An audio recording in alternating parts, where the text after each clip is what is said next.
Hello guys, आज हम start करने वाले हैं न्यू चैप्टर। चैप्टर का नाम है क्या है? इलेक्ट्रिसिटी। ठीक है, इससे हम प्रीवियस वीडियो में हम क्या पढ़ा रहे थे? Refraction and reflection. वो उसका वीडियो नहीं देखे हैं तो यूट्यूब पर टाइप करें फ्लैशिंग ऑफ फिजिक्स और चैप्टर का नाम लिखिए लाइट। आपको जितना वीडियो रहेगा 5-6 जितना भी है वो सब वापस आ जाएगा। आज हम कौन सा बात करने वाले हैं? तो इलेक्ट्रिसिटी का बात करने वाले हैं। जो नए बच्चे हैं वो चैनल को सब्सक्राइब कर लेंगे और जितने वीडियो है लाइक अवश्य कर दें और बेल आइकन को भी प्रेस कर दें। यूट्यूब चैनल क्या है? फ्लैशिंग ऑफ फिजिक्स, जो मेरे द्वारा पढ़ाया जा रहा है। आप हम लोग को इंस्टाग्राम पे भी फॉलो कर सकते हैं क्या? संजीत 53 2003। हमको फिर फेसबुक पर कनेक्ट भी हो सकते हैं क्या? संजू बाबा। ठीक है, तो चलिए हम वीडियो को स्टार्ट करते हैं। तो हेडिंग लगाएंगे इलेक्ट्रिसिटी।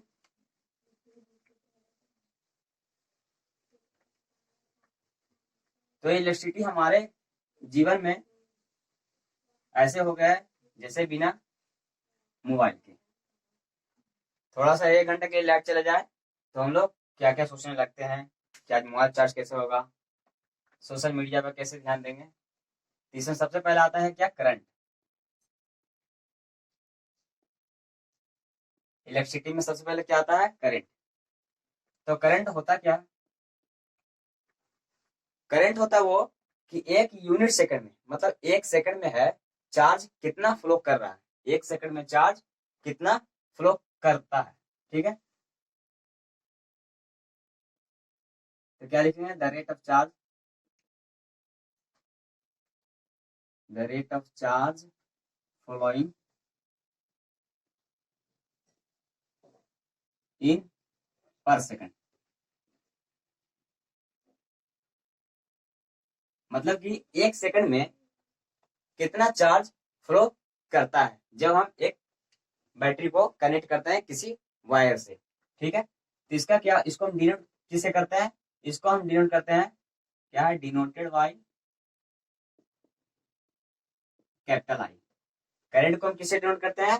तो कैपिटल आई से डिनोट करते हैं। ठीक है, अब क्या बोल रहा है? Rate of charge, rate of charge following in per second, मतलब 1 सेकंड में कितना चार्ज फ्लो करता है। तो ठीक है, यहाँ पर तो आई लिख दिया हम, ये करंट है।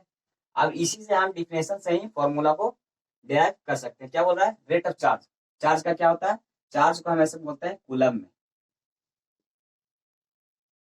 चार्ज को किससे डिनोट करते हैं? तो क्यू से। टाइम को किससे डिनोट करते हैं? सेकंड से। ठीक है, तो क्या बोला? रेट ऑफ चार्ज मतलब चार्ज का क्या हुआ? Charge upon time. जहां हम चार्ज को किससे डिनोट करते हैं? क्यू से, और टाइम को सेकंड से। ठीक है, इतना हो गया। अब क्या है कि एक टाइम में, मतलब 1 सेकंड में चार्ज कितना फ्लो किया, उसी को हम क्या बोलते हैं? करंट। अब ये करंट जो है, करंट जो बन रहा है, ये नहीं हम बोल सकते हैं कि वो करंट पॉजिटिव से बन रहा है या नेगेटिव से बन रहा है। बस हम क्या बोल रहे हैं? चार्ज बोल रहे हैं। अब चार्ज में नेगेटिव भी हो सकता है और पॉजिटिव भी हो सकता है। तो इसको हम यूनिट क्या हो जाएगा? यूनिट है कूलम पर सेकंड। क्या हो जाएगा? चार्ज पर सेकंड, चार्ज पर सेकंड। अब इस चार्ज पर सेकंड को हम स्पेशल नाम दिया क्या? एम्पियर। क्या है? एम्पियर। ये चार्ज पर सेकंड का क्या है? एक नाम एम्पियर का। तो करंट का अगर हम ऐसा यूनिट पूछे तो क्या बोलिएगा? एम्पियर। अगर उसी को एम्पियर नहीं बोलना है तो क्या बोलिएगा? चार्ज पर सेकंड। मतलब 1 सेकंड में कितना चार्ज फ्लो हुआ। अब एक क्या है, जब हम किसी, मान लीजिए ये सेल है, ये बैटरी लगा हुआ। ठीक है, ये पॉजिटिव है, ये नेगेटिव है। इतना ठीक है? क्या है? पॉजिटिव है और नेगेटिव। तो एक, जैसे ये मान लीजिए बैटरी से करंट किया है, तो जितना चार्ज इनपुट लिया है, मान लीजिए किसी में आप किसी वायर में इनपुट करंट दिए, ये इनपुट करंट है। क्या है? इनपुट करंट है। ठीक है, आप दो सेक्शन में एक यूनिट देखिए, ये है इनपुट करंट, ये है इनपुट करंट। तो आप यहां से करंट भेजे, मान लीजिए 3 एम्पियर। क्या है 3 एम्पियर। आइए इसमें इस वायर जो करंट है उसमें कितना एम्पियर भेजे, तो इसमें भेजे 5 एम्पियर। क्या है 5 एम्पियर। तो ये तो इनपुट करंट हुआ। तो यहाँ आउटपुट कितना लिखेगा, आउटपुट ये दोनों का सम निकलेगा, यानी 3 और 5 कितना होता है, तो 8 एम्पियर करंट निकलेगा।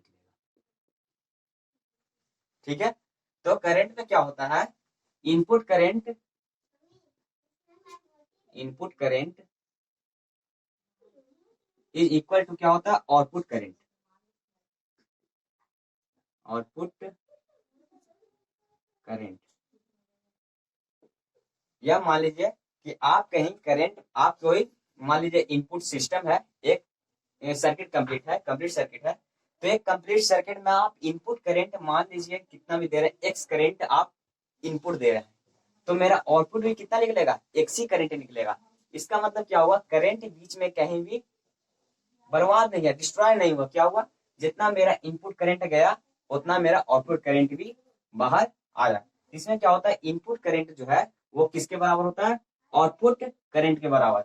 यानी इनपुट करंट मान लीजिए कि 3 एम्पियर, इसमें दिए 5 एम्पियर, और दोनों वायर को एक साथ कनेक्ट कर दिए, तो मेरा करंट भी दोनों को साथ जुट जाएगा, 3 और 5, जिसके कारण हो गया 8 एम्पियर का करंट निकला। इससे हम कह सकते हैं कि इनपुट जितना करंट दिया है, हमारा आउटपुट भी करंट उतना ही निकलेगा। ठीक है, ये हो गया। अब हम आते हैं क्या कि करंट जो है वो स्केलर है या वेक्टर है। ठीक है,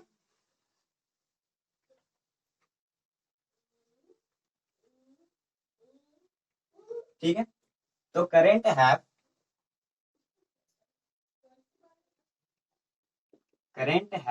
मैग्नीट्यूड। करंट के पास तो मैग्नीट्यूड जरूर होगा, क्योंकि चार्ज जो है वो 3 कुलाम्ब है, 4 कुलाम्ब है, 5 कुलाम्ब है, n कुलाम्ब है। ठीक है, और ये सेकंड है तो उसका भी कुछ है, होगा, 1 सेकंड, 2 सेकंड, 3 सेकंड। तो करंट के पास क्या है, मैग्नीट्यूड तो है, मैग्नीट्यूड तो है, करंट है मैग्नीट्यूड, करंट हैव मैग्नीट्यूड। अब देखें करंट के पास एक स्पेशल डायरेक्शन भी होती है, क्या, पॉजिटिव से करंट फ्लो जब भी करेगा तो वो पॉजिटिव से नेगेटिव ही करेगा, तो उसका फिक्स डायरेक्शन भी है। तो current have magnitude as well as direction. क्या है, करंट के पास मैग्नीट्यूड भी है और डायरेक्शन भी है। तो आप ये तो आप बोल दीजिए क्या कि उसके पास मैग्नीट्यूड भी है, डायरेक्शन भी है, तो क्या हो जाएगा, वेक्टर क्वांटिटी होगा। ठीक है, आप तो यही बोलिएगा कि सर जो मैग्नीट्यूड है, किसी क्वांटिटी के पास अगर मैग्नीट्यूड भी होता है और डायरेक्शन भी होता है तो वो क्या होता है, वेक्टर क्वांटिटी है। लेकिन असल में क्या है, करंट जो होता है वो वेक्टर क्वांटिटी नहीं होता है। ये क्या होता है, यहाँ पे लिखते हैं हम, current have magnitude and as well as direction, but लेकिन this is not vector quantity, this is not vector quantity. अब वेक्टर क्वांटिटी कहने का मतलब है कि वेक्टर क्वांटिटी हम उसको नहीं बोल सकते हैं।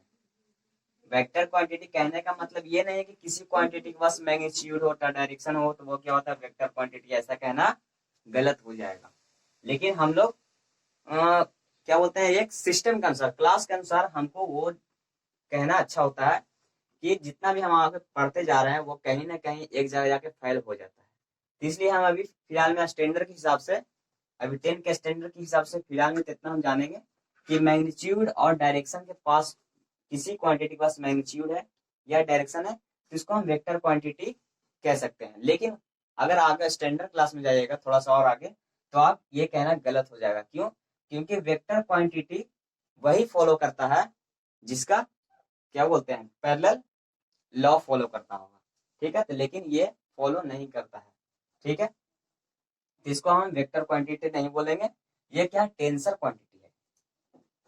क्या है, tensor quantity, it is tensor quantity, tensor quantity.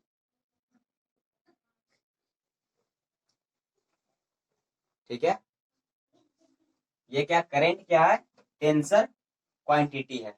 अगर टेंसर के जगह पर अगर आपको टेंसर नहीं दिख रहा है, मान लीजिए 4 ऑप्शन आया कि करंट के पास मैग्नीट्यूड भी है, डायरेक्शन में तो स्केलर है कि वेक्टर है कि टेंसर है। तो मान लीजिए कि स्केलर और वेक्टर दे दिया और टेंसर नहीं दिया है, तो टेंसर नहीं दिया है तो टेंसर के जगह पर आप स्केलर को भी टिक मारिएगा, गलती नहीं होगा। ठीक है, स्केलर को भी आप लिख सकते हैं कब, जब टेंसर ऑप्शन में ना दिया हो। ठीक है, अब पता चल गया कि जो मैग्नीट्यूड होता है और डायरेक्शन होता है वो कोई जरूरी नहीं है कि वो वेक्टर क्वांटिटी ही हो, वो क्वांटिटी चेंज भी हो सकती है। मेन क्या होना चाहिए कि पैरेललोग्राम को जो सम होता है वो फॉलो करनी चाहिए। ठीक है, जैसे हेड टेल मेथड होता है ना, तो ये हेड से डोर कनेक्ट किए हैं, फिर ये देखिए टेल से कनेक्ट हुआ, फिर ये देखिए हेड से कनेक्ट हुआ, उसके हम बोलते हैं पैरेलल लॉ। ठीक है, इतना हो गया।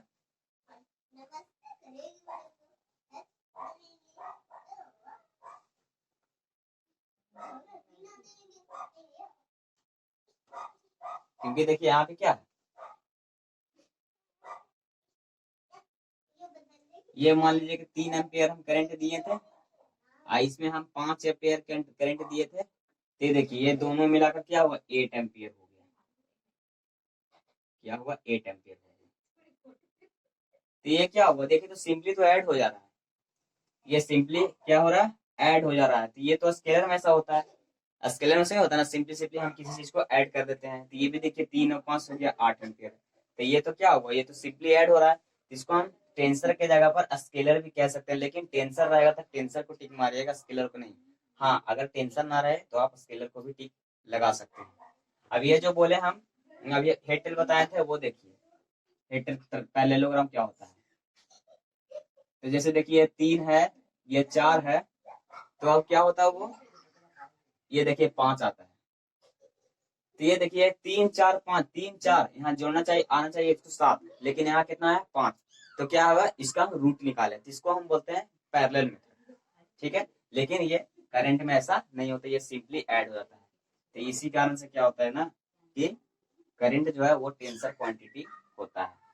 ठीक है, अब ये हम बताएं तो अभी जो हेड टेल मेथड वही है, देखिए हुआ ना, 3 का स्क्वायर प्लस का 4 का square equal to under root 25, under root 25 का हो गया 5। ये देखिए हेड टेल मेथड हुआ, इसका जो ये लाइन है ये देखिए हेड से कनेक्ट हुआ, फिर इसका टेल जो है वो हेड से कनेक्ट हुआ, फिर इसका देखिए तो फिर टेल हेड से कनेक्ट, ये हेड टेल मेथड हो गया। तो ये इसको फॉलो नहीं करता, ये देखिए सिंपली ऐड होता है। ठीक है, अब इसे थोड़ा सा हम न्यूमेरिकल भी देख लेते हैं।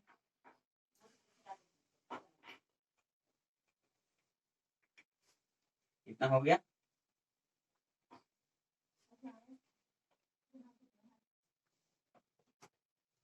जैसे मान लीजिए कि Q बराबर कितना दिया हुआ, Q बराबर दे दिया है 5 कूलम, और टाइम कितना दिया है, T बराबर दे दिया है मान लीजिए 2 सेकंड। तब बोल दिया है करंट कितना फॉलो हुआ, यानी फ्लो कितना करंट किया। तो चार्ज कितना, आई बराबर क्या हम पढ़े, Q upon T, Q upon T. अब Q कितना दिया 5, 5, T कितना दिया हुआ है 2, इसको काटेंगे कितना 2.5 एम्पियर, 2.5 एम्पियर। तो इस तरीके से आप क्वेश्चन भी बना सकते हैं। ठीक है, अब ये देखिए, ये जो चार्ज अपॉन टाइम लिखे हैं वो होल सर्किट के लिए होगा, होल टाइम के लिए होगा, होल टाइम के लिए होगा, लेकिन हम बोल रहे इंस्टेंटेनियस।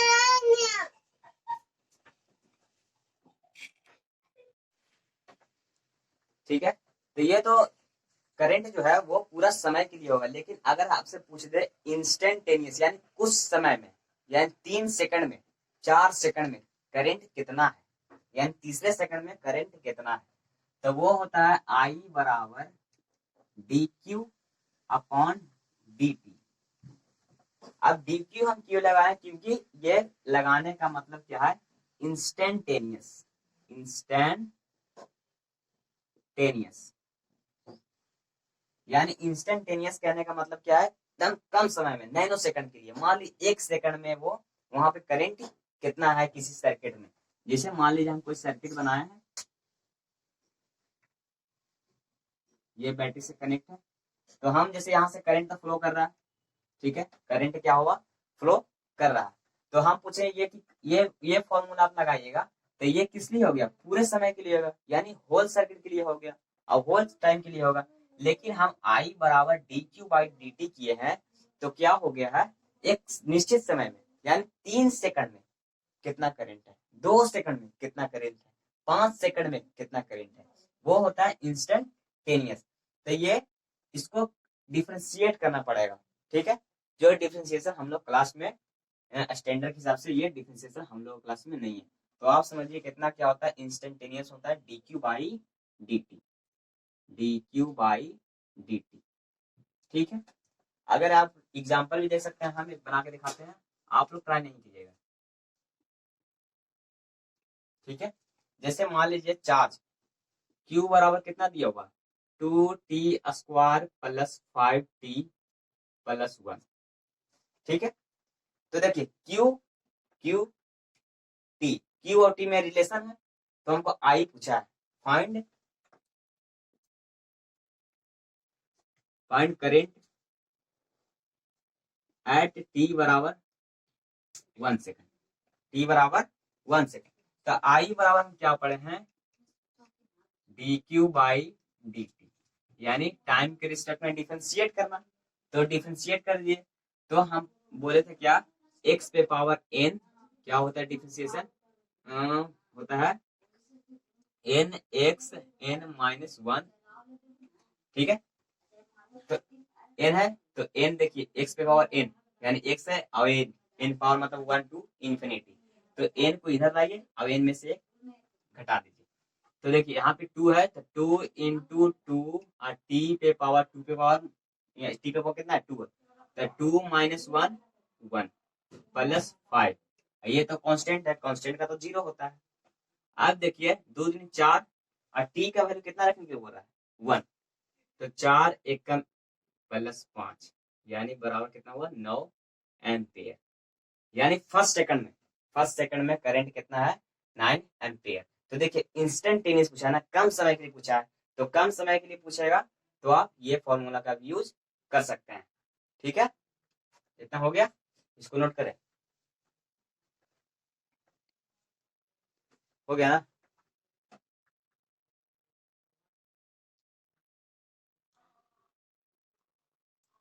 हो गया,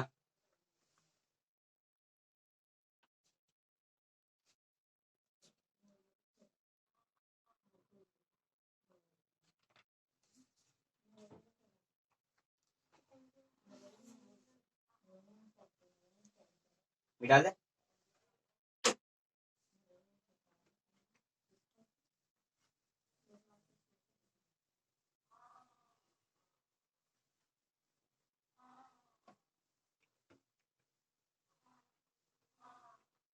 अब देखिए मान लीजिए वायर है, क्या है, वायर है, कौन सा वायर है, तो कॉपर वायर है, कॉपर वायर।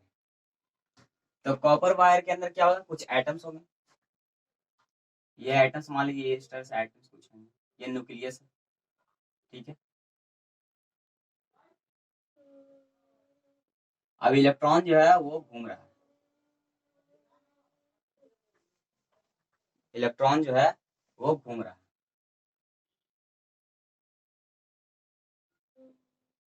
ठीक है। इलेक्ट्रॉन क्या कर रहा है, ये घूम रहा है इसी डायरेक्शन में, यानी इलेक्ट्रॉन अपना मूव कर रहा है, जिससे मूव करता है, क्या मूव करता है, ऐसे मूव करता है ना। ये न्यूक्लियस है, तो ये इस डायरेक्शन में है, कभी इस डायरेक्शन में घूमते रहता है ना। तो इलेक्ट्रॉन आराम से क्या कर रहा है, न्यूक्लियस के चारों ओर घूम रहा है अभी, ठीक है। ये वायर है, क्या है, एकदम सिंपली वायर नॉर्मल जैसा है, ठीक है। अब मान लीजिए इसी वायर को हम क्या किए, कनेक्ट कर दिए, किससे, तो एक बैटरी से, क्या किया, एक बैटरी से कनेक्ट कर दिए। जैसे ही हम बैटरी से कनेक्ट करने चाहें, जैसे हम बैटरी को कनेक्ट किए, तो वो क्या हुआ कि ये जितने भी अपने मूवेबल डायरेक्शन मूव कर रहे थे, यानी अपने अनुसार ये मूव कर रहे थे, बिना विदाउट बैटरी, बिना बैटरी के ये जैसे चाहे वैसे मूव कर रहे थे। लेकिन जैसे ही हम बैटरी को कनेक्ट किए, इसका जो डायरेक्शन है अब ये नहीं रहेगा। जो इसका डायरेक्शन कैसा था, तो जिधर मूव कर रहा था अपने ही एक्सिस पे, लेकिन एक हम बैटरी कनेक्ट करने से क्या हुआ, ये इलेक्ट्रॉन जो है वो फिक्स डायरेक्शन में मूव करना स्टार्ट कर दिया। ठीक है, इस डायरेक्शन, किस डायरेक्शन में, नेगेटिव से पॉजिटिव डायरेक्शन मूव करना स्टार्ट कर दिया। ठीक है, जैसे ही हम बैटरी को कनेक्ट किए तो इलेक्ट्रॉन जो है एकदम कांस्टेंट, ठीक है, एकदम फिक्स डायरेक्शन में ये क्या कर दिया, मूव करना स्टार्ट कर दिया। ठीक है, लेकिन करंट जो है वो इलेक्ट्रॉन मूव किससे कर रहा है, नेगेटिव से पॉजिटिव, क्योंकि ये तो टर्मिनल कैसा हो जाएगा, नेगेटिव हो जाएगा, ये पॉजिटिव हो जाएगा। तो इलेक्ट्रॉन कैसे मूव कर रहा है, नेगेटिव से पॉजिटिव। लेकिन करंट कैसे मूव करेगा, पॉजिटिव से नेगेटिव। ठीक है, ये करंट का डायरेक्शन हो गया। ठीक है, तो ये करंट का डायरेक्शन क्या होता है, इलेक्ट्रॉन जिधर से मूव कर रहा है उससे अपोजिट डायरेक्शन में मूव करता है। जैसे इलेक्ट्रॉन किधर मूव कर रहा है, इधर मूव कर रहा, तो करंट किधर मूव किया, इधर मूव किया। ठीक है, तो हम जानते हैं ना कि होता क्या है,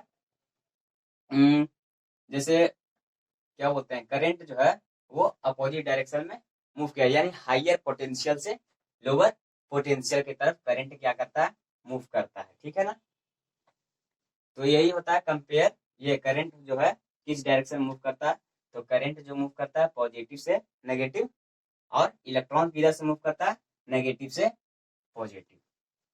ठीक है,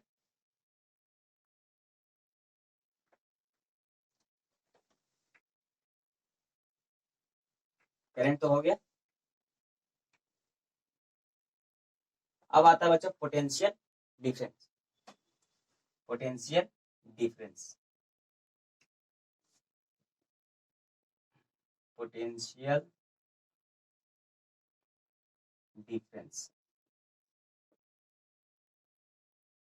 पोटेंशियल डिफरेंस है ना। ठीक है, तो पोटेंशियल डिफरेंस क्या होता है, सुनिए। जैसे मान लीजिए यहाँ पर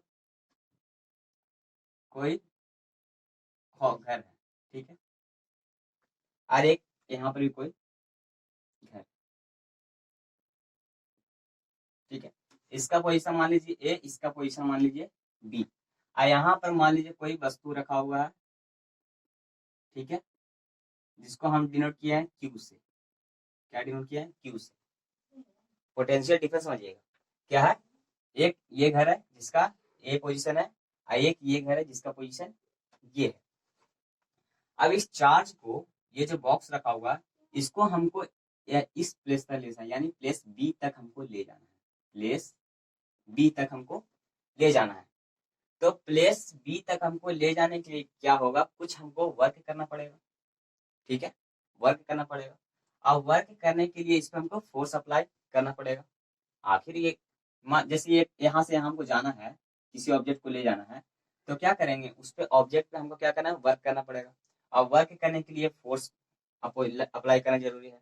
और जब फोर्स अप्लाई होगा, अब अगर वो वर्क हो रहा है तो उसमें कोई डिस्प्लेसमेंट भी आएगा, आएगा ना। तो इस चार्ज को हम क्या कर रहे हैं, बी तक हम ले जा रहे हैं।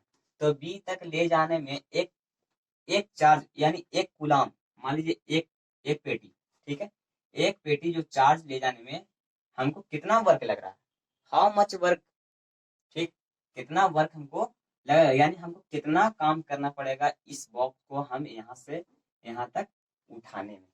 तीसरे को क्या बोलते हैं, पोटेंशियल डिफरेंस। यहाँ पर हम बॉक्स लिए हैं, अगर हम चार्ज ले लें तो सेम कहानी हो जाएगी कि कितना एक अमाउंट यानी एक कूलाम चार्ज को, एक कूलाम को एक प्लेस पे दूसरे ले जाने के लिए कितना उस पर वर्क करना पड़ा, उसी को क्या बोलते हैं, पोटेंशियल डिफरेंस।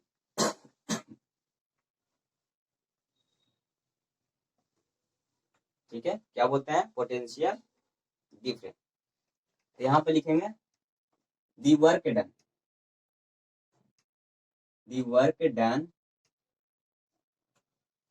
क्या potential difference, the work done by unit, the work done unit quantity of charge unit quantity of charge, क्या बोले, द वर्क डन, जो भी वर्क डन हो रहा है, ठीक है, जो भी वर्क डन हो रहा है एक चार्ज को, एक यूनिट क्वांटिटी को, चार्ज को ले जाने में, ठीक है, मूविंग चार्ज, मूविंग प्लेस, यानी प्लेस या क्या बोलते हैं, moving at point A to B, ठीक है, एक क्वांटिटी चार्ज को, यानी एक यूनिट क्वांटिटी चार्ज को मूव कराने में, यानी मूव करने में, कहां से कहां तक, प्लेस ए से बी तक, हमको उस पर कितना वर्क करना पड़ता है, उसी को क्या बोलते हैं, पोटेंशियल डिफरेंस। देखिए हम यहाँ पे कुछ बनाए थे, एक वायर बनाए थे ना हम, हाँ, एक वायर बनाए थे, और फिर उसमें से बैटरी हम कर दिए थे, कनेक्ट कर दिए थे, ठीक है। तो क्या हुआ, जैसे हम बैटरी को कनेक्ट किया था, क्या हुआ, इलेक्ट्रॉन जो है वो इस डायरेक्शन मूव करना स्टार्ट कर दिया था, ठीक है।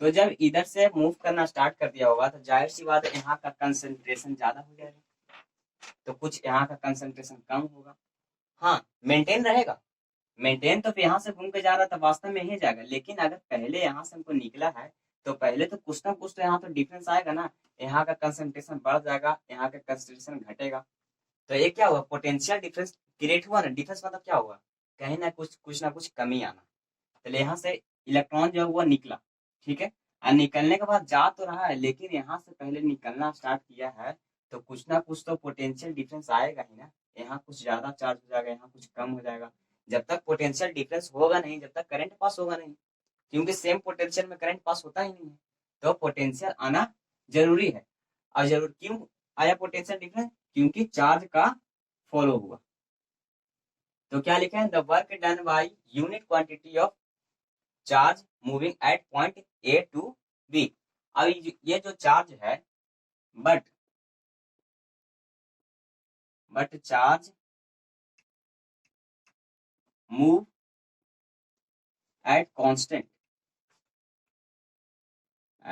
Constant speed.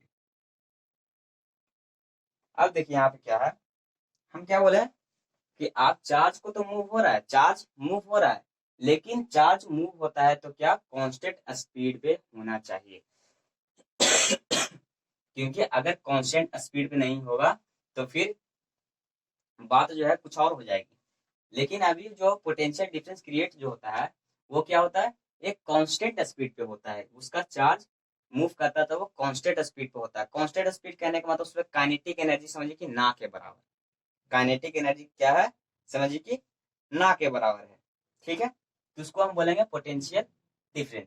The work done by unit quantity of charge moving at point A to B but charge move at constant speed, ठीक है, कांस्टेंट स्पीड लिख लिया या वेरी स्लोली, वेरी स्लोली, इसको हम बोलेंगे पोटेंशियल डिफरेंस। तो पोटेंशियल डिफरेंस को हम क्या बोलते हैं, डेल्टा वी से कनेक्ट करते हैं, क्या बोलते हैं, डेल्टा वी से हम डिनोट करते हैं, डेल्टा वी से। अब क्या हो रहा है, वर्क डन, वर्क डन का फॉर्मूला क्या होता है, तो force into displacement cos theta, तो क्या होता है वर्क डन, यानी वर्क डब्ल्यू कहां से कहां तक हुआ है, तो ए से बी तक हुआ है, तो ए टेंस टू बी, वर्क कहां से कहां तक हुआ है, तो ए से हम बी तक ले गए, एक चार्ज को कहां से ले गए, तो यहाँ से ए से उठाए और बी तक ले गए, तो ए से बी तक हुआ, अब एक यूनिट क्वांटिटी ऑफ चार्ज यानी कूलम,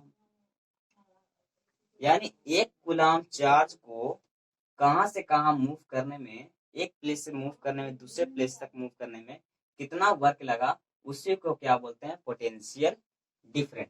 इसमें होता है V2A फाइनल माइनस इनिशियल, यानी फाइनल माइनस इनिशियल, यानी डेल्टा V कहने का मतलब है potential B minus potential at A equal to work done A टू B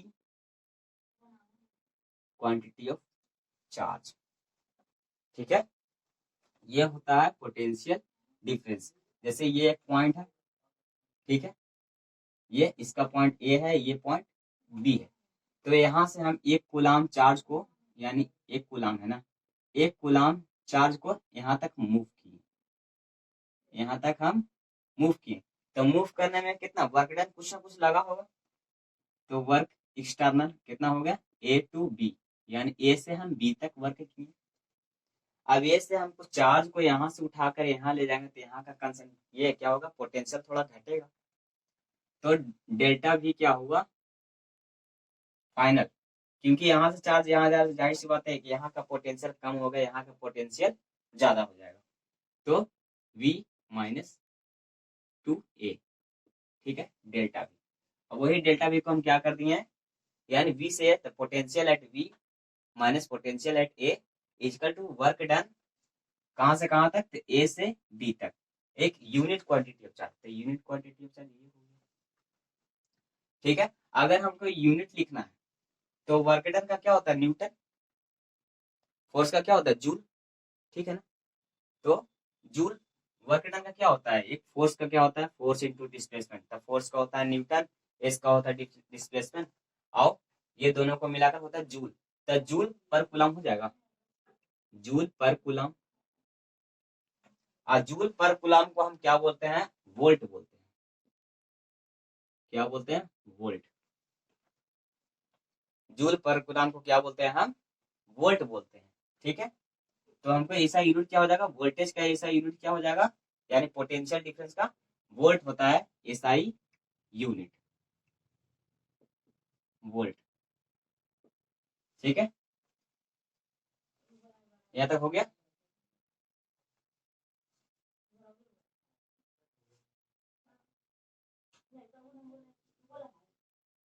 हो गया, ठीक।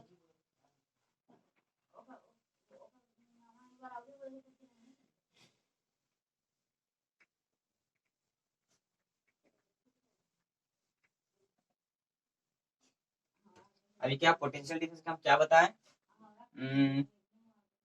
क्या बताएं, हाँ, V at B final minus V at A, work done external कहां से कहां से, A टू B अपॉन Q नॉट, यानी चार्ज का हो गया, ठीक है।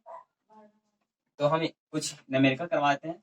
जैसे मान लीजिए यहाँ से यहाँ तक कोई डिस्टेंस है, ठीक है, और यहाँ पर पोजीशन A, पोजीशन B, ठीक है, पोजीशन A, पोजीशन B। तो हमको क्या है, यहाँ पर एक 3 कूलाम का चार्ज रखा हुआ है, 3 कूलाम का चार्ज रखा हुआ है। इस 3 कूलाम को चार्ज को A से B तक पहुंचने में हमको वर्क डन कितना लगा,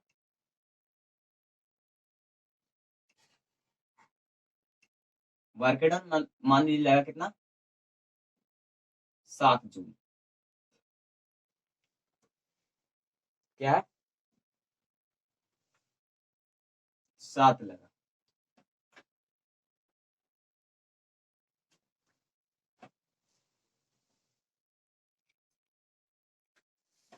ठीक है। तो यहाँ से यहाँ तक हमको चार्ज ले गए। अब चार्ज ले जाने में हमको क्या हुआ, इससे फोर्स लगा कितना, 3 न्यूटन का फोर्स लगा। और यहाँ से यहाँ तक डिस्टेंस कितना है, तो यहाँ 5 मीटर है, ठीक है। यहाँ तो समझ में आ गया। क्या है, ए से बी तक कोई पोजीशन है, हम ए से कोई चार्ज उठाएं, अब ए से चार्ज उठाकर हम कहाँ रख दिए, पी पे, ठीक है। और इस चार्ज को हमको उठाने में कितना फोर्स लगा, तो 3 न्यूटन का फोर्स लगा। अब ए से बी से डिस्टेंस कितना दिया, 5 मीटर दिया। तो हमको बोल दिया find the potential difference, find the PD, यानी पोटेंशियल डिफरेंस। तो पहले हम फॉर्मूला को रखेंगे। तो डेल्टा वी वर्क एक्सटर्नल कितना है, ए टू बी अपॉन चार्ज, ठीक है। अब वर्क डन का फॉर्मूला क्या होता है, force into displacement cos theta होता है, ठीक है। कितना हो गया, अब cos यहाँ पर 0 है, cos थीटा 0 है, थीटा बराबर 0 है, तो 0 को क्या बोल दिए 1, तो यानी cos 0 बराबर कितना होता है 1 अपॉन क्यू नॉट। आखिर वर्क का क्या ही होता है, वर्क को क्या दिया, फोर्स इन डिस्प्लेसमेंट होता है। अब फोर्स कितना दिया हुआ, 3 न्यूटन, ठीक है। डिस्प्लेसमेंट कितना दिया हुआ, 5। चार्ज कितना दिया हुआ, 3, यानी 3 से 3 तो कैंसिल हो गया, यानी कितना आया, 5 वोल्ट आया। यानी पोटेंशियल डिफरेंस मेरा कितना आया, तो 5 वोल्ट आया, ठीक है। तो इस तरीके से आपको न्यूमेरिकल लैंग्वेज में होगा तो आप ये फॉर्मूला को यूज कर सकते हैं। जहां पे आपको फोर्स भी दिया होगा, डिस्प्लेसमेंट दिया हुआ, तो आपको वर्क निकाल देंगे, या सीधे डायरेक्ट वर्क ही दे देगा कि हमको 3 कूलम चार्ज को ए से बी तक ले जाने में हमको वर्क मान लीजिए कि 8 जूल का हुआ, और चार्ज भी दिया रहेगा, तो डायरेक्ट आपको पोटेंशियल डिफरेंस निकल जाएगा। अब इसी क्वेश्चन में देखिए, यहाँ का पोटेंशियल डिफरेंस मान लीजिए 3 वोल्ट है, 2 वोल्ट मान लीजिए, क्या है, 2 वोल्ट, और यहाँ पोटेंशियल डिफरेंस बी का नहीं दिया, तो find the potential difference at B. अब बी का पोटेंशियल डिफरेंस कितना होगा, तो हमको डेल्टा बी कितना निकाले थे, 5 वोल्ट। तो डेल्टा बी कहने का मतलब क्या है, फाइनल माइनस इनिशियल, यानी potential at B minus potential at A बराबर कितना है, 5 वोल्ट है ना। तो पोटेंशियल एट ए कितना दिया, 2 वोल्ट माइनस 2 वोल्ट बराबर कितना दिया, 5 वोल्ट दिया हुआ। तो पोटेंशियल एट बी कितना हो जाएगा, 7 वोल्ट हो जाएगा।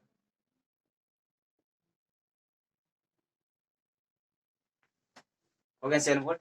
तो हम लोग इस तरह से आप पोटेंशियल किसी का भी निकाल सकते हैं, पोजीशन ए का भी और बी का भी, ठीक है। हो गया, मिटा दे।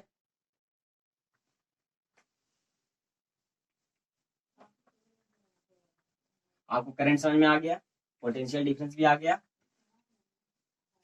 अब आता है बच्चों ओम्स लॉ। क्या होता है, ओम्स लॉ।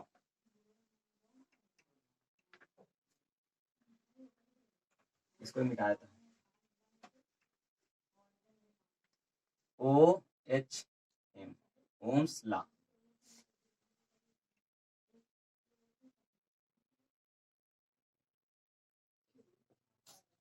तो ओम्स लॉ ने बहुत सारे एक्सपेरिमेंट करने के बाद उन्होंने ये लॉ दिया कि जैसे जैसे आप करंट को बढ़ाइएगा, जैसे जैसे आप करंट को बढ़ाइएगा, उस तरीके से आप क्या होगा, वोल्टेज भी बढ़ेगा। क्या होता है, वोल्टेज भी बढ़ेगा। तो ओम्स लॉ क्या है, और the physical all the physical condition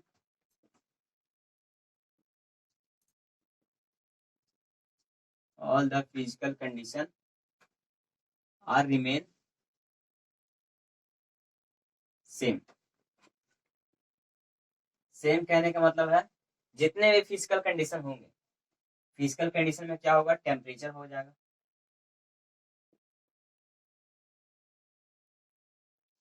pressure हो जाएगा,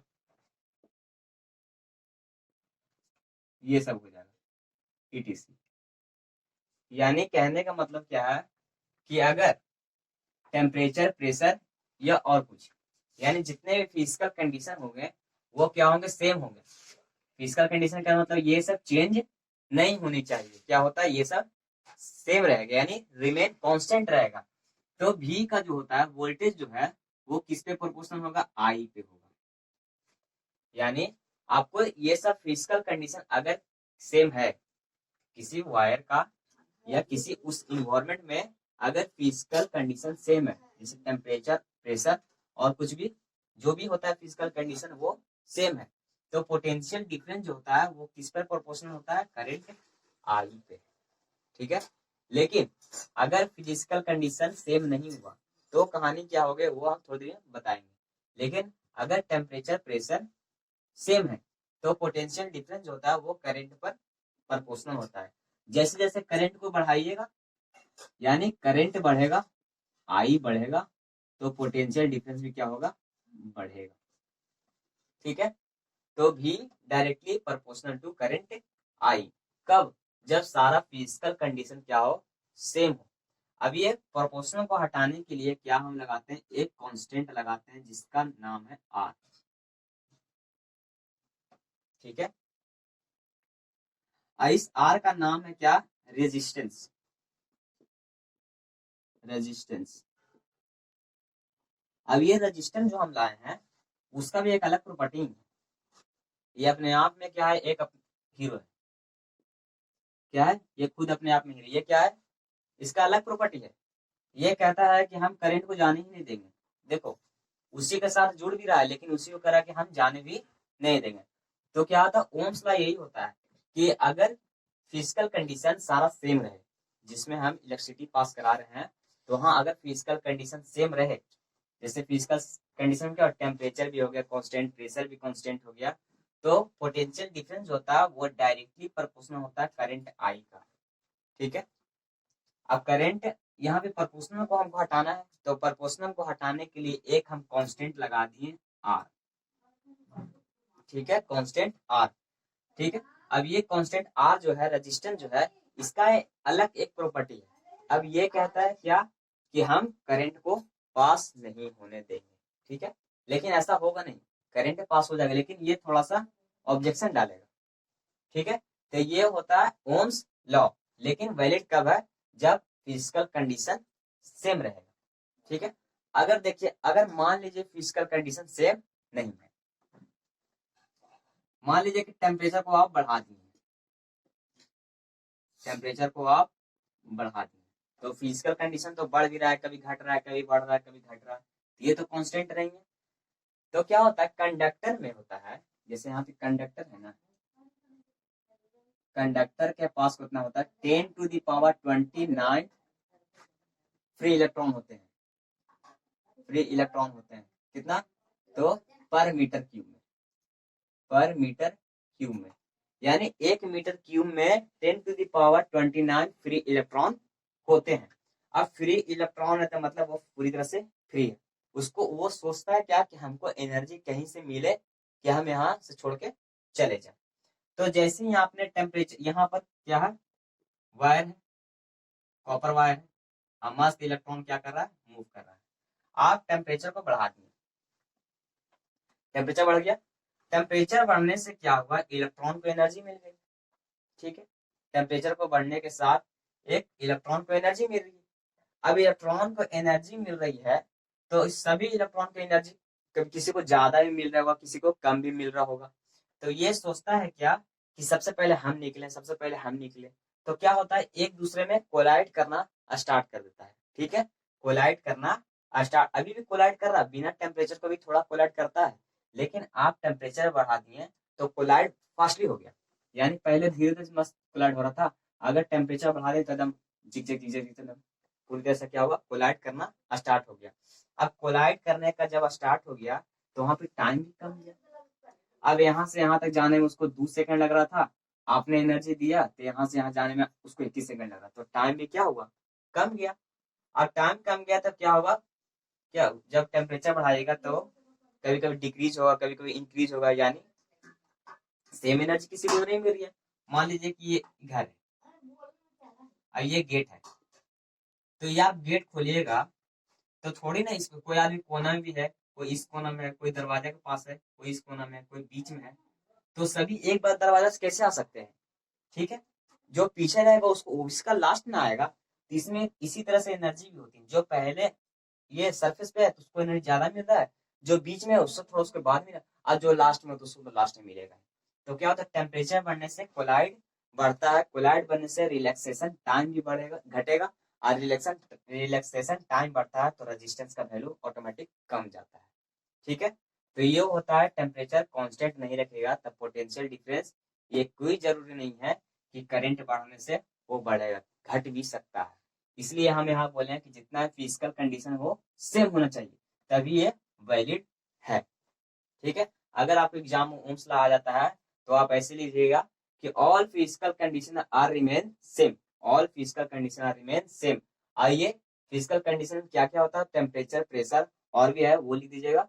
अब फिर लिखिएगा potential difference is directly proportional to current I. हम यहाँ पूरा नहीं लिख रहे हैं, ये तो हम बता दें, आप लैंग्वेज में इस तरह से लिखिएगा, potential difference is directly proportional to I. If current I increase then potential difference also increase. ये कांस्टेंट, ये क्या बोलते हैं, पर्सनैलिटी है ना, ये पर्सनैलिटी के हटाने के लिए क्या बोलते हैं, प्रोपोर्शनल के हटाने के लिए क्या बोलते हैं, आर को हम यूज करते हैं। अब इस आर का नाम है रेजिस्टेंस। अब ये रेजिस्टेंस जो है ये अलग प्रॉपर्टी है, ठीक है।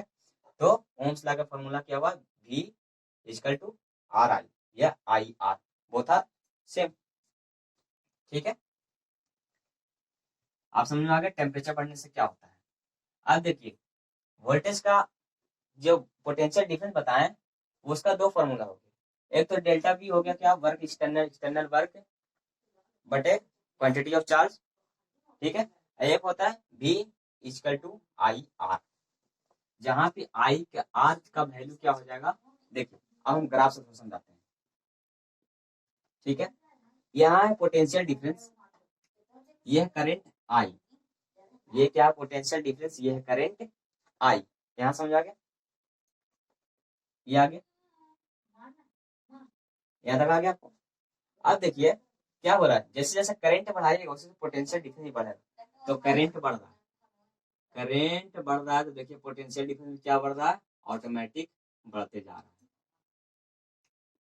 तो जब भी प्रोपोर्शनलिटी का जब भी आएगा, यानी प्रोपोर्शनल का केस जब भी आएगा, तो यही डायग्राम बनेगा, यही जो भी बना है ग्राफ ये ऐसा ही बनेगा। लेकिन अगर यहाँ स्क्वायर होगा तो बात चेंज हो जाएगा, हम बोले स्क्वायर नहीं रहेगा तो यही बनेगा। अब यहाँ पर क्या बनते हैं, ये थीटा हो गया। अब tan थीटा बराबर क्या होता है, tan थीटा बराबर होता है P अपॉन B। अब P कितना है, V आई, तो tan थीटा बराबर V अपॉन आई, तो ये होता है ओम्स लॉ। अब कुछ होता है ओमिक लॉ, ओमिक कंडक्टर होता है या नॉन ओमिक कंडक्टर होता है, तो अलग केस है, ठीक है। तो ओम्स लॉ यही होता है। अब ये जो है देखिए, अब इसको मिटा देंगे नहीं, अब ये आर जो है V अपॉन आई है ना, अब आर जो है वो V अपॉन आई है। अब ये मैथ कह दीजिएगा क्या, कि रेजिस्टेंस जो है वो वोल्टेज पर डायरेक्टली प्रोपोर्शनल नहीं, रेजिस्टेंस जो होता है क्या, ये लेंथ ऑफ कंडक्टर पर डिपेंड करता है, अब एरिया ऑफ क्रॉस सेक्शन पर डिपेंड करता है, ये इस पर डिपेंड नहीं करता है, क्योंकि ये क्या है, एक कांस्टेंट टर्म है ना। अब कांस्टेंट टर्म का एक अलग ही फंडामेंटल होता है, ठीक है। तो ये नहीं कह जाएगा कि आर जो है वो करंट पे डिपेंड कर रहा है या वोल्टेज पे नहीं, ये क्या करता है, लेंथ पे डिपेंड करता है, एरिया क्रॉस सेक्शन पे डिपेंड करता है, ठीक है। तो ये कांस्टेंट होता है। यहाँ तक हो गया, ओम्स लॉ भी हो गया।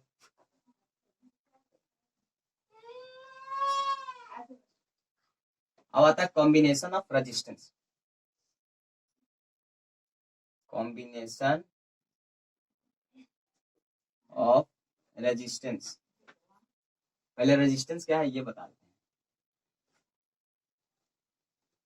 तो क्या होता है पहला resistance,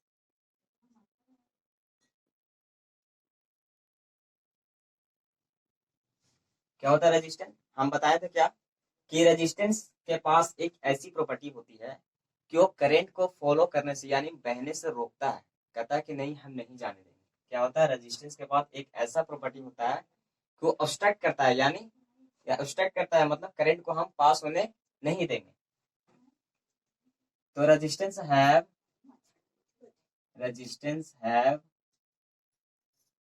a unique property, unique property. Resistance के पास क्या होता है, एक यूनिक प्रॉपर्टी होता है, that resistance have unique property that obstruct the flow of charge,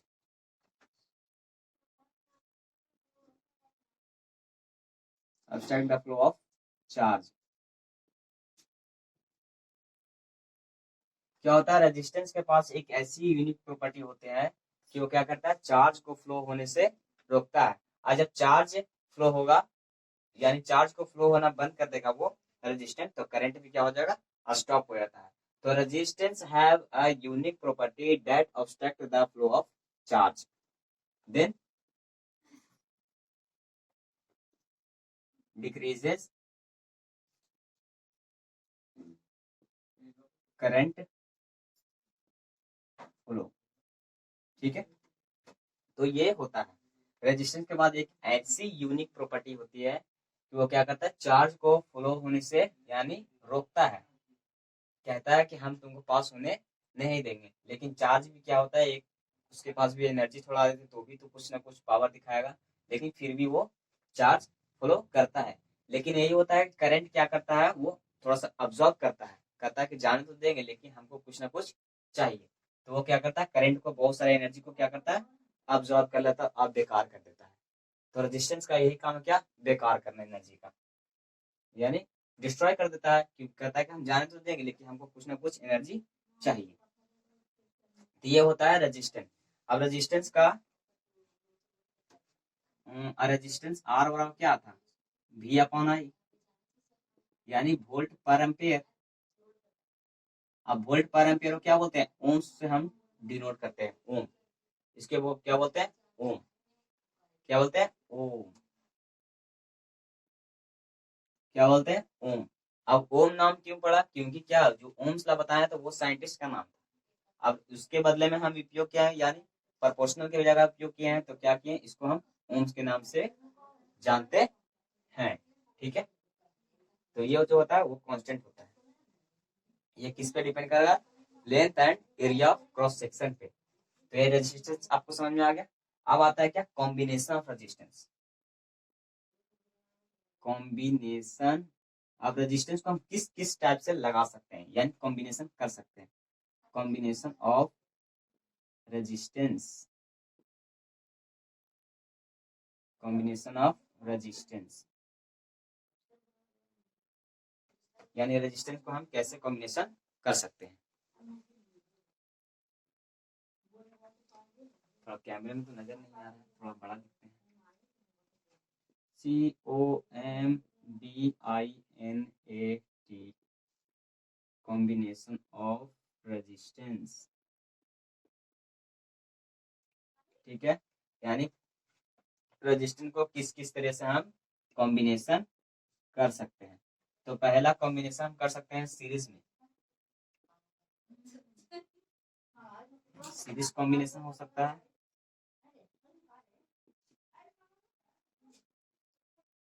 और दूसरा होता है पैरेलल कॉम्बिनेशन, पैरेलल कॉम्बिनेशन।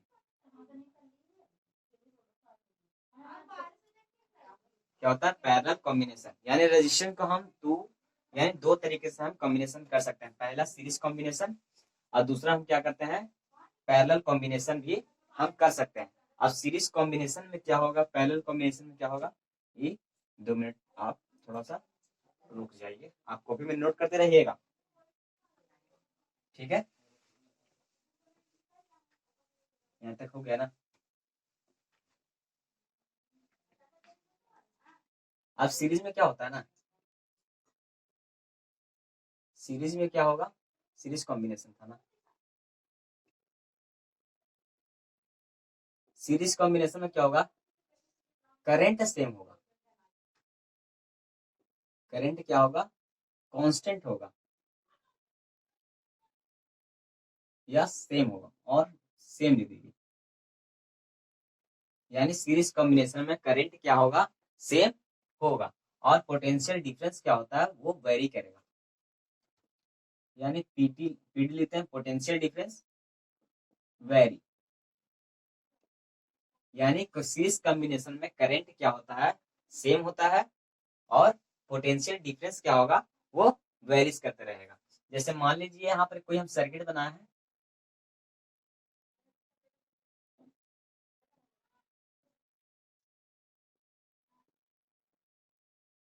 ये देखिए, ये कैसे आपको दिख रहा है, एक सीरीज में दिख रहा है, एक ही तार से दो कनेक्ट है ना, एक ही तार से 2 कनेक्ट है, 3 कनेक्ट है, यानी एन कनेक्ट है। क्या है? एन कनेक्ट है। एन ये क्या है? रेजिस्टेंस है। इसको हम रेजिस्टेंस यानी रेजिस्टेंस बनाना जब भी होगा तो इस तरीके से रेजिस्टेंस बनता है, इस तरह से। इसको क्या है? रेजिस्टेंस से डिनोट करते हैं। ठीक है, तो एक ही वायर में देखिए, यहाँ से वायर गया, एक ही वायर में क्या हुआ? रेजिस्टेंस कनेक्टेड है। अब यहाँ पे 2 कनेक्ट कर सकते हैं, 4, 6 एन रेजिस्टेंस कनेक्ट कर सकते हैं। तो ये क्या हुआ? Series combination. ठीक है ना, सीरीज में क्या है? रेजिस्टेंस कंबाइन किया गया है। अब क्या बताया है? करंट क्या होगा? सेम होगा। करंट क्या होगा? सेम होगा। जो करंट जा रहा है, यानी यहाँ पे करंट जो जा रहा है वो करंट क्या होगा? सेम होगा। करंट सेम इसलिए होगा क्योंकि quantity of charge per unit time ये फ्लो यानी फ्लो जो कर रहा है वो सेम कर रहा होगा, तभी तो करंट मेरा सेम जाता है। करंट जो है यानी चार्ज जो है वो सेम रेट से फ्लो कर रहा होगा, तभी मेरा ये करंट कैसा है? कांस्टेंट है। लेकिन पोटेंशियल डिफरेंस यहाँ पर कांस्टेंट नहीं है। तो मेरा पोटेंशियल डिफरेंस कांस्टेंट है, कुछ पोटेंशियल डिफरेंस ये रख लिया होगा, कुछ पोटेंशियल डिफरेंस ये रख लिया होगा। तो वी टी यानी potential difference, total potential difference क्या होगा? ये दोनों को जोड़ने पर मिलेगा V1 प्लस V2। यहाँ पर पोटेंशियल डिफरेंस कुछ ना कुछ तो ऑब्जर्व किया होगा। ठीक है, क्योंकि इसका रजिस्टर R1 है और R2 है, सेम तो है नहीं। तो अभी V का फॉर्मूला आप बताएंगे, V बराबर आई आर। V बराबर आई आर ओम्स लॉ था।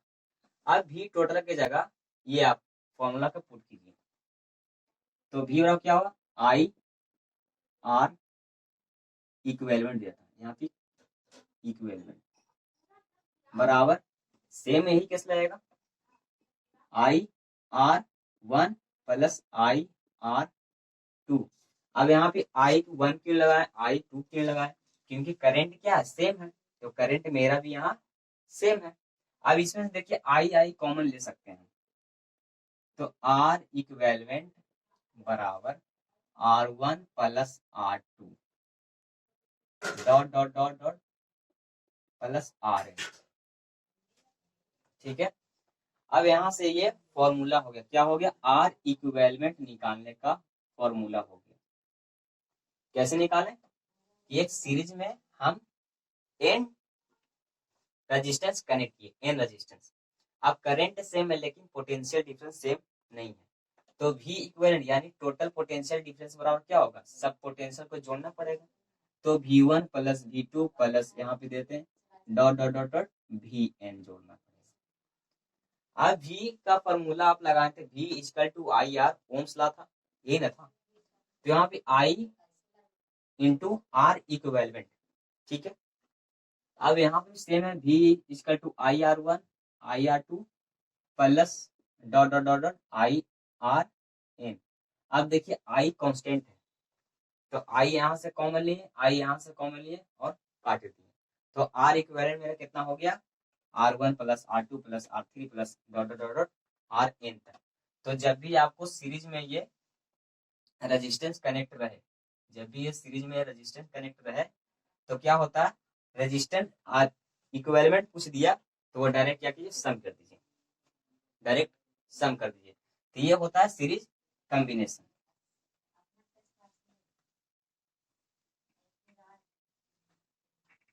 जैसे देखिए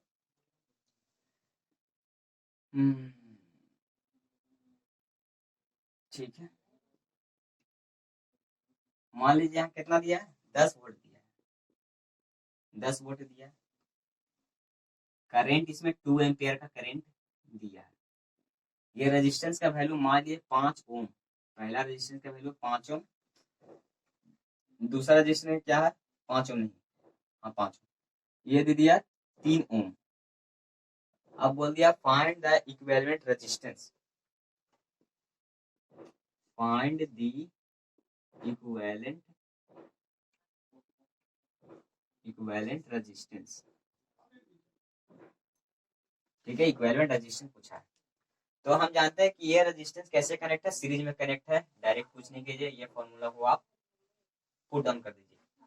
ठीक है, रेजिस्टेंस बोला है ना, इक्विवेलेंट रेजिस्टेंस, इक्विवेलेंट रेजिस्टेंस का फॉर्मूला क्या होता है? ये होता है आर ई बराबर R1 प्लस R2। अब R1 कितना दिया था 5, R2 कितना हो 3, इक्विवेलेंट कितना होगा 8 ओम।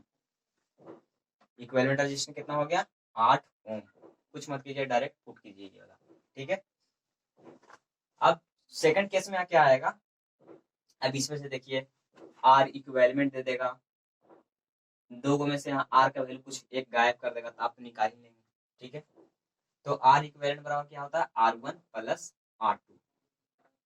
कब, जब ये सीरीज में कनेक्ट हो। अब इतना समझ लें कि सीरीज में जब ये कनेक्ट रहेगा तो करंट सेम रहेगा लेकिन पोटेंशियल डिफरेंस वेरी करेगा, ठीक है। हो गया।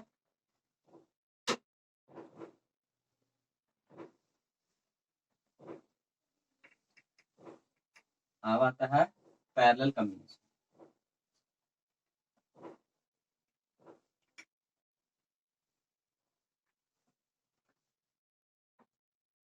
क्या होता है पैरेलल कॉम्बिनेशन। अब पैरेलल का मतलब ही समझ गए आप लोग, एक ऐसी लाइन जो कभी आपस में इंटरसेक्ट ना करती हो। तो पैरेलल कॉम्बिनेशन में क्या होगा, जैसे मान लीजिए यहाँ से कोई वायर गया जिसमें करंट है आई, ठीक है। अब इस वायर से मान लीजिए कि एन वायर कनेक्ट है, वो किस में, पैरेलल में।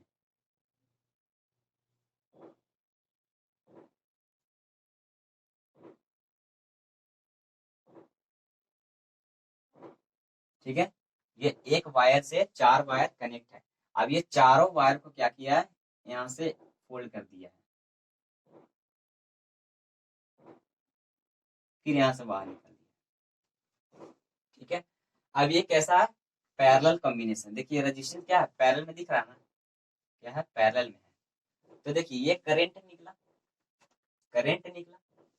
अब करंट जो है ये 4 भाग में इसको बंटना है। तो यहाँ पे करंट जाएगा I1, यहाँ पे करंट जाएगा I2, यहाँ पे करंट जाएगा I3, यहाँ पे करंट जाएगा मेरा I4। करंट क्या है, देखिए अब करंट क्या है, वेरिस कर रहा है। अब पोटेंशियल डिफरेंस क्या है, पीडी क्या है, कांस्टेंट है। क्या हो रहा है, कांस्टेंट है। यहाँ पे भी, यहाँ भी,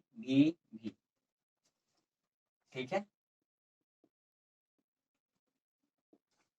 अब यहाँ से करंट निकला I, अब इसको 4 भाग में डिवाइड होना है। तो I1 I2 I3 I4 में डिवाइड हो गया है। अब ये R1 R2 R3 R4 ये क्या है, रेजिस्टेंस लगे हुए हैं किस में, पैरेलल कॉम्बिनेशन में। अब इसमें हमको बोल दिया आर इक्विवेलेंट निकालने के लिए, तो अब आप ये नहीं यूज करेंगे R1 प्लस R2, अगर आप ये यूज नहीं करेंगे। ये किसके लिए था, तो सीरीज के लिए था। अब ये रेजिस्टेंस किस में लगा हुआ, पैरेलल के लिए। तो यहाँ पर हम समझेंगे क्या होता है, यहाँ पर करंट, यहाँ पे क्या सेम है, पोटेंशियल डिफरेंस पर, यानी भी क्या है, कांस्टेंट है। भी क्या है, कांस्टेंट है। अगर वेरी क्या कर रहा है, करंट वेरी कर रहा है, आई क्या है, वेरी कर रहा है। तो करंट हमको टोटल करंट चाहिए, यहाँ पे निकलेगा कितना आई, क्योंकि हम बताया क्या कि जितना इनपुट करंट जाता है उतना ही आउटपुट करंट बाहर भी आता है। तो हमको आई करंट गया और आई करंट वापस भी आ गया। तो आई करंट जो गया है इसी का पार्टनर है I1 I2 I3 I4। तो I1 जो है इक्विवेलेंट आई, वो कितना है, तो I1 को जोड़ेंगे, I2 को जोड़ेंगे, I3 को जोड़ेंगे, I4 को जोड़ेंगे, तो मेरा टोटल करंट निकलेगा कि नहीं। आखिर एक बिस्किट है, ठीक है। एक बिस्किट में मान लीजिए कि बिस्किट भरा हुआ है। अब एक बिस्कुट तुमको दिए, एक बिस्कुट दिए, बिस्कुट बांट गए, 10 को बिस्कुट 10 को बांट गए, ठीक है। तो ये क्या होगा, एक ही बिस्कुट में से 10 को हम क्या किए हैं, बांटे हैं। अगर हमको एक पैकेट फिर से बिस्कुट बनाना होगा तो 10 बिस्कुट जो दिए हैं उसको क्या करेंगे, आपस में क्या करेंगे, अरेंज करेंगे, तब तो हमको एक पैकेट बिस्कुट मिल जाएगा। तो एक बिस्किट आपको दिए, एक बिस्किट उसको दे दिए। अब मान लीजिए कि पूरा पैकेट हमको चाहिए बनाना है, तो आपसे जितना दिए हैं लाओ लाओ लाओ, डिब्बा में पैक कर दिए, एक बिस्किट तैयार हो गया। तो वही करंट को हम 4 भाग में दिए, अब हमको करंट वापस चाहिए, तो सभी करंट को क्या करेंगे, जोड़ देंगे। अब यहाँ पर क्या बताए थे, V equal to I into R, जहाँ पे I बराबर क्या था, V अपॉन आर था ना, I equal to V upon R, तो यहाँ पे V अपॉन आर इक्विवेलेंट बराबर सेम है, कॉन्स्टेंट लगेगा, क्या है, V upon R one, V upon R two. अब आर V भी क्या है, सब कांस्टेंट है, इसलिए हम V पे I1 I नहीं पूछेगा कि 1 2 कहाँ गया, ये कांस्टेंट है तो ये तो कांस्टेंट ही रहेगा। V R three, V R four, अब dot dot dot dot plus कहाँ जाएगा, V अपॉन आर इन। अब देखिए सम में भी क्या है, कांस्टेंट है, तो V को कॉमन ले लेंगे, V को कॉमन ले लेंगे तो 1 अपॉन आर इक्विवेलेंट बराबर 1 upon R one plus 1 upon R two plus 1 upon R three 1 upon R four plus dot dot dot up to infinity तक जाएगा। ठीक है, अब ये भी से भी खत्म हो गया, तो बचा मेरे पास क्या, 1 by R equivalent 1 by R one plus 1 by R two dot dot dot dot R up to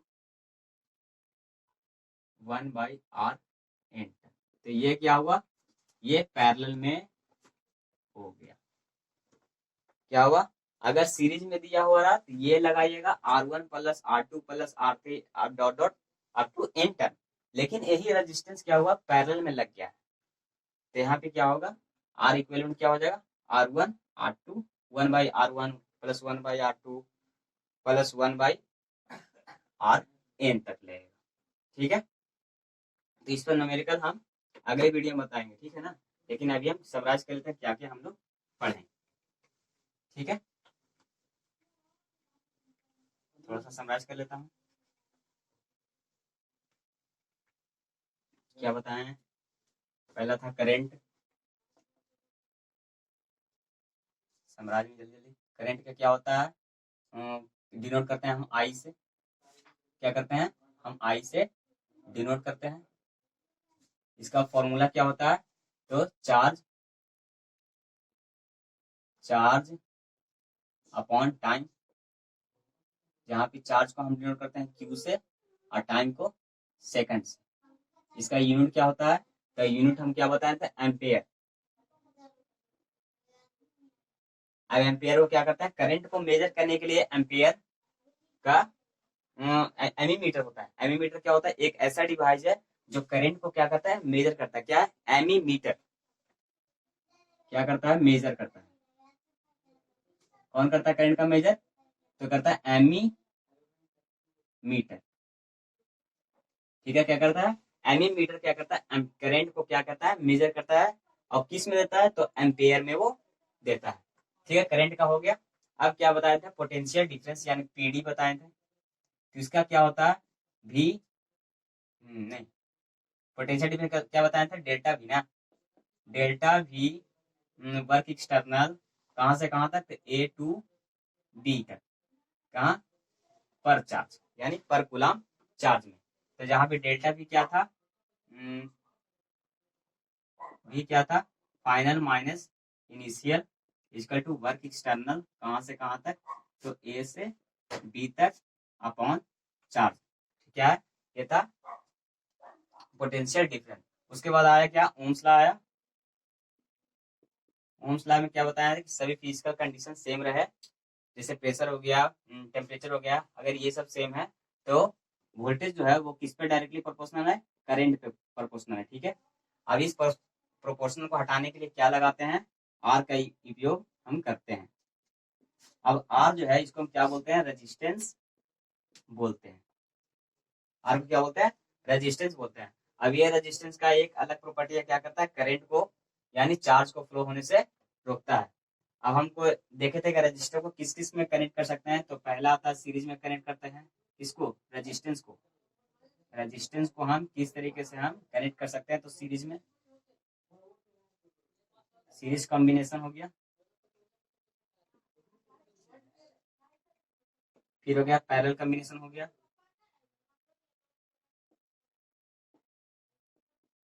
parallel combination हो गया।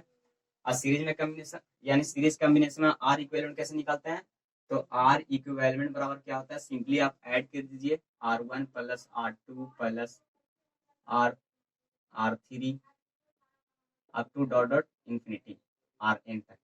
ये किस लिए था, ये सीरीज कॉम्बिनेशन के लिए था। क्या था, सीरीज कॉम्बिनेशन के लिए। वही पैरेलल में क्या आ जाएगा, पैरेलल कॉम्बिनेशन में आ जाएगा आर इक्विवेलेंट बराबर क्या होता है, R1/R इक्विवेलेंट बराबर 1/R1 plus 1/R2 plus 1/R3। इस तरीके से आप इन्फिनिटी तक आप इसको जोड़ सकते हैं। ठीक है, तो ये सब हम चीज आज इस वीडियो में कवर किए हैं। अगली वीडियो में हम फिर से मिलेंगे। अभी तक ये समराइज आप घर पे भी कर सकते हैं। अन अमेरिकन लगाइए।